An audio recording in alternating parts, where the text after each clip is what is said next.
అదేవిధంగా ఈరోజు ట్రంప్ చేసిన వ్యాఖ్యలు చాలా కీలకం. ఇరాన్ను ఎట్టి పరిస్థితుల్లో కూడా సరెండర్ అవ్వాలి అని ట్రంప్ చేయడం వ్యాఖ్యలు. అదేవిధంగా కొత్త నాయకత్వాన్ని మనందరం కూడా కలిసి నిర్మించుకుందాము అని ఇరాన్ మళ్ళీ సొంతంగా నిర్మించుకుందాము అని చేసిన వ్యాఖ్యలు. అదేవిధంగా ఇరాన్ సరెండర్ అవ్వాలి అని చేసిన వ్యాఖ్యలు చూస్తే ఇరాన్ యొక్క ప్రస్తుత పరిస్థితి చూస్తే 60% ఇరాన్ పూర్తిగా ధ్వంసమైంది. అదేవిధంగా అంతర్జాతీయంగా కూడా ఇరాన్ అంశం, ఇజ్రాయెల్ అంశం కూడా చాలా క్రిటికల్గా మారింది.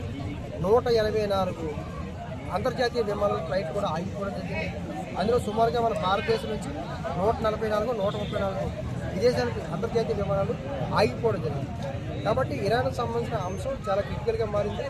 అదేవిధంగా యుద్ధం కొనసాగించే అవకాశాలు కూడా ఎక్కువ ఉన్నాయి. ఎందుకంటే వేగంగా ఈ సమస్య పరిష్కారం అయ్యే అవకాశాలు లేవు.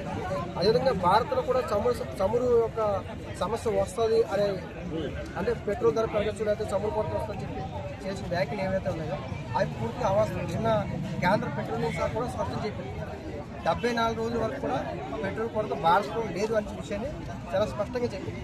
అదేవిధంగా ఒకవేళ కనుక కొరత వచ్చినా రష్యా నుంచి భారతదేశానికి చమురు ఒప్పందం ఉంది కాబట్టి, రష్యా నుంచి భారతదేశానికి 30% చమురు సరఫరా అవుతుంది కాబట్టి చమురు కొరత భారతదేశానికి వచ్చే అవకాశం లేదు. కానీ రేటు పెరిగితే కనుక ఒక 15-20 రోజుల తర్వాత రేటు పెరిగితే పెరగాలి తప్ప చమురు కొరత భారత్కి వేగంగా వచ్చే అవకాశం కూడా లేవు.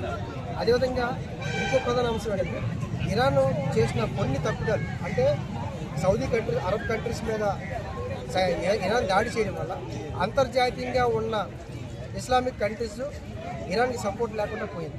అంటే ఆవేశంలో చేసిన, అంటే యుద్ధ సమయంలో వాళ్ళకి సుప్రీం కోర్టును చంపేశారన్న ఉద్దేశంతో అంతర్జాతీయంగా ఏవైతే దాడి చేశారో దానివల్ల ఏమవుతుందంటే 193 దేశాలు ప్రపంచవ్యాప్తంగా ఉంటే అందులో 44 ఇస్లామిక్ కంట్రీస్, ఆ 44 ఇస్లామిక్ కంట్రీస్ కూడా ఇరాన్కి సపోర్ట్ చేయట్లేదు కూడా. చాలామంది అంటారు భారత్ ఎందుకు ఇరాన్కి సపోర్ట్ చేయట్లేదంటే 44 ఇస్లామిక్ కంట్రీస్ ఈరోజు ఇరాన్కి సపోర్ట్ చేయట్లేదు. ఇది ఒక ప్రధానమైన అంశం. అదేవిధంగా భారత్ కూడా చాలా వ్యూహాత్మకంగా అటు ఇజ్రాయెల్తో కానీ, ఇటు ఇరాన్తో కానీ, అటు అమెరికాతో కూడా వ్యూహాత్మకంగా వ్యవహరిస్తుంది. అదేవిధంగా ఎవరైతే ఆ సుప్రీం కోర్టులో మరణించిన తర్వాత కూడా మన భారతదేశం కొంత విమర్శలు వస్తే సంతాపం కూడా తెలిపారు. కాబట్టి భారత్ ఎక్కడ కూడా న్యూట్రల్గానే ఉంది, పూర్తిగా మంచిగా ఎవరు కూడా ఎట్టి పరిస్థితులు లేదు. అదేవిధంగా యుద్ధం కూడా ఎక్కువ, ఎందుకంటే ఇప్పుడు ఇరాన్ పరిస్థితి చూస్తే సుమారుగా 1000 మంది చనిపోయారు. అదేవిధంగా 90,000 మంది ఇరాన్లో నిర్వాసితులయ్యారు. అదేవిధంగా ఇరాన్కి ప్రధాన అంశం ఏంటంటే బంకర్లు, భూగర్భం లోపల బంకర్లు ఏర్పాటు చేసి ఆ బంకర్లో ఆయుధాలు దాచారు.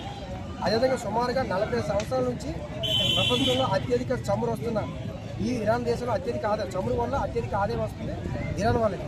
అలా 40 సంవత్సరాల నుంచి కూడా ఈ ఆదాయాన్ని అంతా కూడా ఆయుధాల కోసం కేటాయించారు.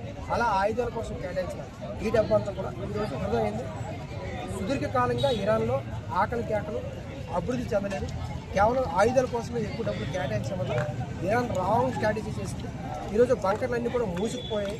ఎందుకంటే ఇజ్రాయెల్ చాలా టెక్నాలజీ పరంగా చాలా బలంగా ఉంది కాబట్టి 2025లో ఇరాన్ ఒక వీడియో రిలీజ్ చేసింది.